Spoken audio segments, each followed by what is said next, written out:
This video is brought to you by Everhood Eternity Edition. More on that game later on in the video.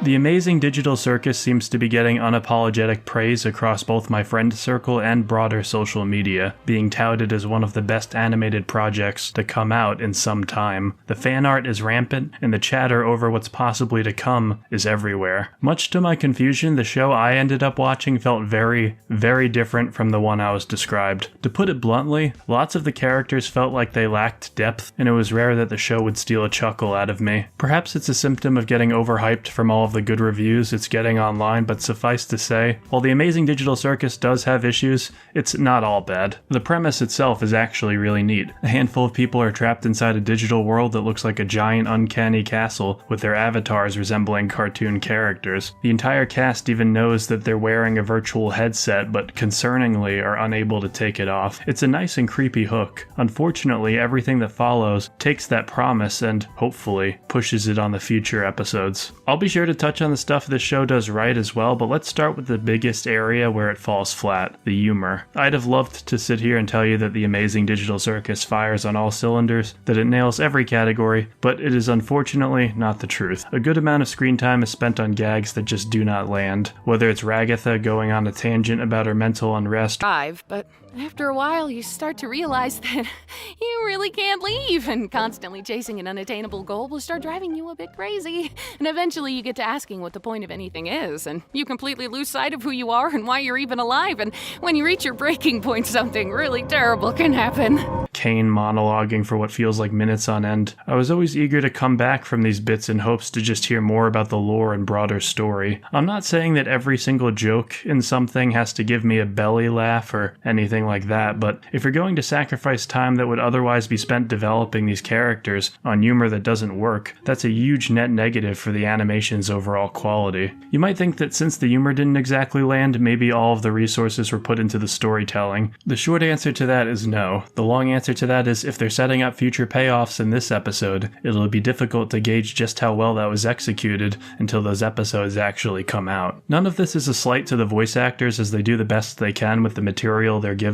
The individual performances are top-notch. Everyone fits their character like a glove, and there was never a moment where I felt there was a disparity in how a character sounded versus how they looked. Pomni always sounds somewhat shaken and really unsure of the circumstances she's stuck in. Kane has all the makings of a game show host voice from top to bottom. Ragatha's cute and tries to be as welcoming as she can while balancing her own insecurities, but the real star of the show is Jax, whose main coping mechanism for being stuck in this hellscape is to be as much of a jerk as possible. He'll openly ignore solutions to problems that are right in front of him just so he can watch the chaos fester. In many ways, he actually reminds me of David from Prometheus, who basically sabotaged things in the background for a lot of the movie to suit his own goals, whatever they may be. Whether or not Jax has any complex motives that'll be explored later remains to be seen, but at the very least, he's not exactly looking to please anyone. I will extend an olive branch. I understand that a first episode is a tall order as far as setting up stakes that the viewer actually cares about. It has a lot of stuff it has to put into perspective, but it's hard not to feel like The Amazing Digital Circus wastes a lot of its time in its pilot. The biggest example of this easily is Pomni. She's cute and expressive for sure, but I don't think she gets much development. Most of our time spent with her is her just looking mortified, which is understandable considering the circumstances, but the show never does anything to flesh out who she is or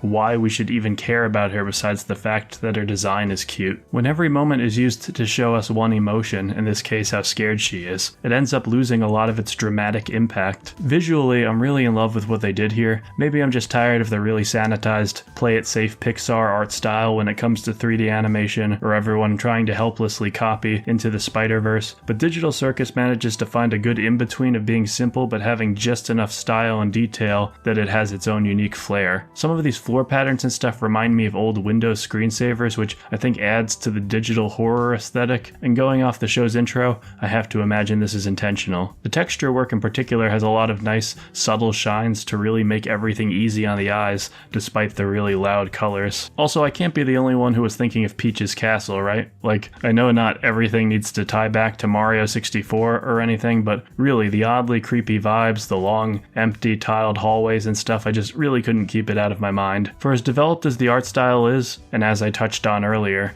I cannot say the same about the characters. While there are some good things, the Amazing Digital Circus stumbles in its opening episode. The dialogue isn't optimally used to further story or characters, and the humor more often than not misses the mark. That being said, the seeds planted in regards to its story and setting are interesting enough that it's worth a return trip on its next episode to see what comes next. And while this show hasn't yet found its rhythm, one thing that definitely has is Everhood Eternity Edition, an expanded version of the original game that tasks you with battling bosses on a musical grid. The Eternity Edition of the game is everything you love about the original release, but with more content. It's available on the Xbox and PlayStation lines of consoles and contains 16 exclusive battles featuring songs from the composers of games like Donkey Kong Country, Fez, Ninja Gaiden, Mega Man, and Crypt of the Necrodancer, among others. The battles themselves are designed by the best level designers in the Everhood community, with my personal favorite being David Wise's. He definitely brings his more recent style from DKC Tropical Freeze to this one, and I love every bit of it.